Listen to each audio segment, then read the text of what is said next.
প্ৰায় মানুহেই নাজানে ভগৱানৰ সৈতে কিদৰে নিজকে কানেক্ট কৰিব পাৰি, কিদৰে ভগৱানক ভক্তি কৰিব লাগে, কিদৰে প্ৰাৰ্থনা কৰিব লাগে, কিদৰে প্ৰাৰ্থনা কৰিলে ঈশ্বৰ প্ৰসন্ন হয়। চৈতন্য মহাপ্ৰভুক কোনো এজনে এদিন সুধিছিল যে ভক্ত কাক বোলে, কোনসকল ভক্ত?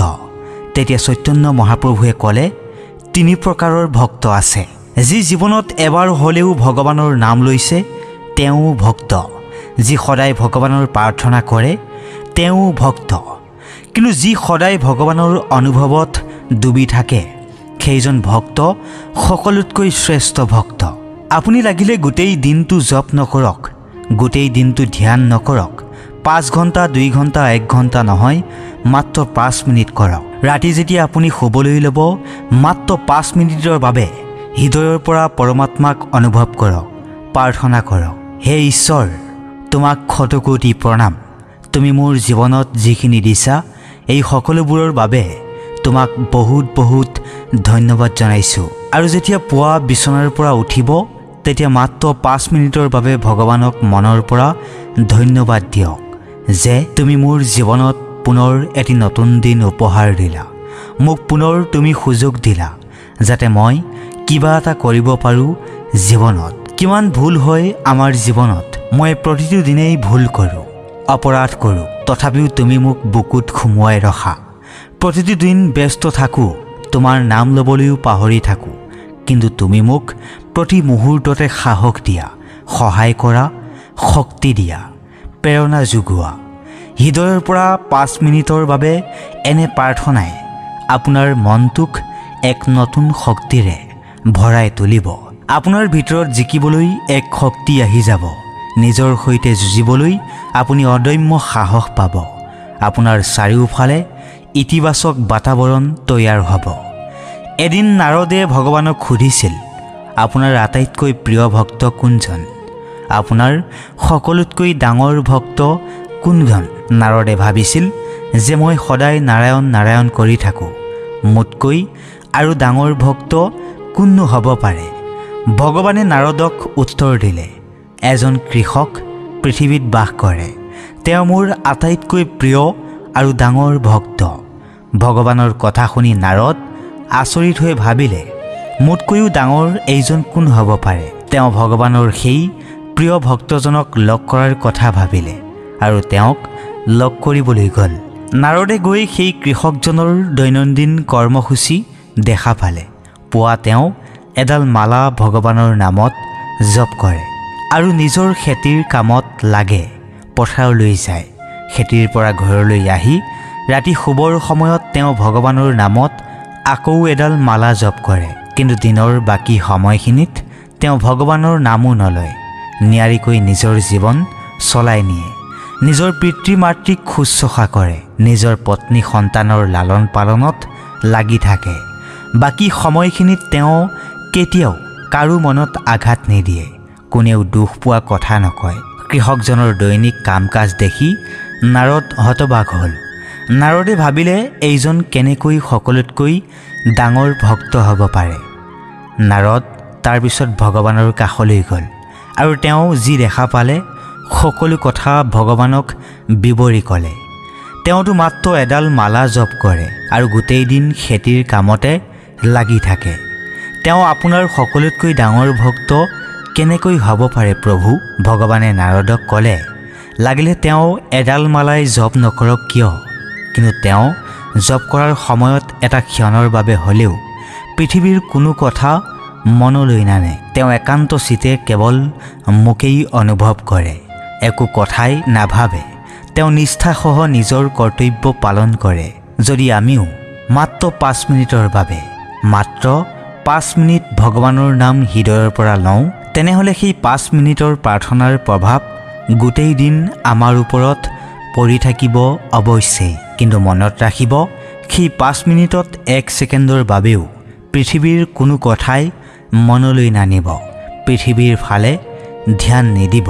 সেই সম্পূৰ্ণ 5 মিনিট পৰমাত্মাৰ ওচৰত সুস্থ মন এটা লৈ নিজকে সমৰ্পণ কৰক। আপোনাৰ বৰ্তমানৰ যিটো জীৱন সেইটোক লৈ জীয়াবলৈ আৰম্ভ কৰক আৰু এইদৰে 5 মিনিটকৈ পুৱা আৰু শুবৰ সময়ত ভগৱানৰ নামত সমৰ্পণ কৰক। তাৰপিছত আপুনি এই কথাখিনিৰ মহত্ব নিজেই অনুভৱ কৰিব পাৰিব। আপুনি বুজি পাব আপোনাৰ জীৱনলৈ কিদৰে পৰিৱৰ্তন অহাৰ আৰম্ভ কৰে। যি শক্তি, যি উন্নতি আপুনি লাভ কৰিব, সেইবোৰৰ পৰা আপুনি নিজেই অনুভৱ কৰিব পাৰিব। এনেকুৱা নহয় যে প্ৰাৰ্থনা কৰিবলৈ আপুনি ধাৰ্মিক হোৱাটো জৰুৰী। প্ৰাণী মাত্ৰেই, মনুষ্য মাত্ৰেই যদি পৰমাত্মাক মাত্ৰ 5 মিনিটৰ বাবে ধন্যবাদ দিয়ে, তাতেই প্ৰসন্ন হ'ব পৰমাত্মা। আমাৰতো সেইখিনি শক্তি নাই যে আমি নিজেই উশাহ ল'ব পাৰিম।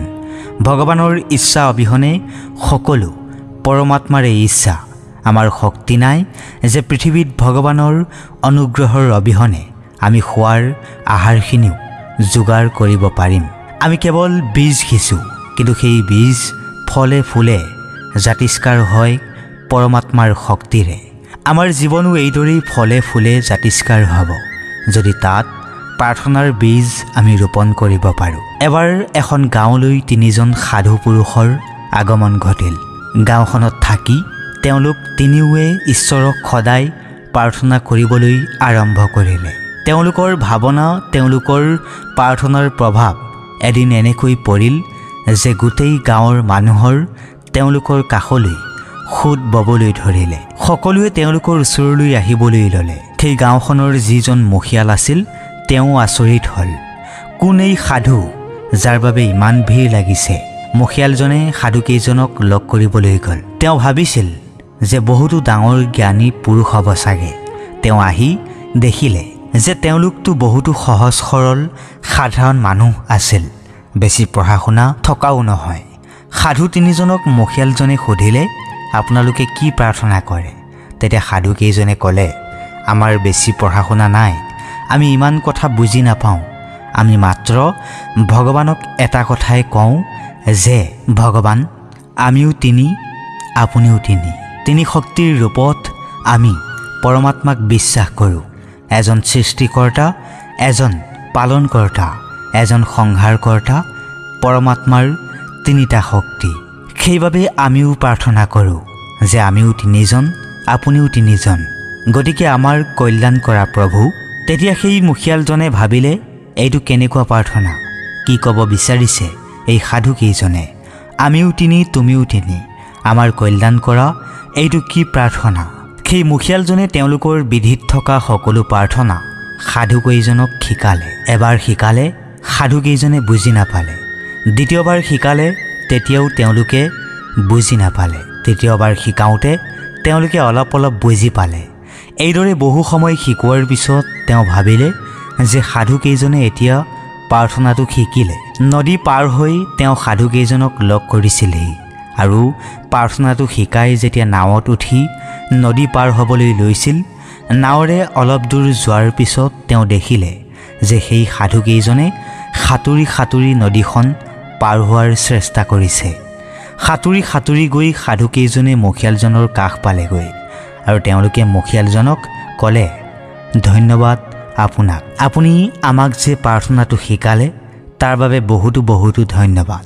পিছে আপোনাৰ প্ৰাৰ্থনাটো আমি আকৌ পাহৰি থাকিলোঁ, আকৌ শিকাওক আমাক। যেতিয়া মুখিয়ালজনে দেখিলে যে তেওঁলোকে সাঁতুৰি সাঁতুৰি আগবাঢ়ি গৈ গৈ প্ৰাৰ্থনা শিকোৱাৰ কথা কৈ আছে, কেনেকুৱা শক্তি এওঁলোকৰ, তেতিয়া মুখিয়ালজনে ভাবিলে যে মোৰ শব্দৰে ভৰা প্ৰাৰ্থনাতকৈ এওঁলোকৰ চিধা চিধি প্ৰাৰ্থনাটোৰ প্ৰভাৱ কিমান। কিমান সময় প্ৰাৰ্থনা কৰিছে তাতকৈ এই কথাটোহে গুৰুত্বপূৰ্ণ যে আমি কিদৰে প্ৰাৰ্থনা কৰিছোঁ। বহুতো বেছি পঢ়া শুনা, বহুতো বেছি চতুৰ হ'ব নালাগে। এখন মাত্ৰ সৰল হৃদয় লাগে। চতুৰে চৰ খায়, জ্ঞানীয়ে গতা খায় আৰু সহজ সৰল ভক্তই অলপতে প্ৰভুক লগ পায়। সেইবাবেই যদি নিষ্ঠা সহকাৰে আমি 5 মিনিটৰ এটা প্ৰাৰ্থনা নিজৰ জীৱনৰ সৈতে সংযুক্ত কৰি লওঁ, তেন্তে বিশ্বাস কৰক আপুনি জীৱনটোক বহু বেছি গুণ উন্নত হ'ব। আপুনি আপোনাৰ জীৱনত উন্নতিৰ দিশত আগবাঢ়িলে ৰাস্তা পাব সঠিক পথৰে আগুৱাই যাবলৈ। প্ৰতি ক্ষেত্ৰতে ভগৱানে আপোনাক সহায় কৰিব। আপোনাৰ এনে লাগিব যে হয়, ভগৱান সঁচাই মোৰ কাষত আছে, ভগৱানে মোক পথ প্ৰদৰ্শন কৰি আছে।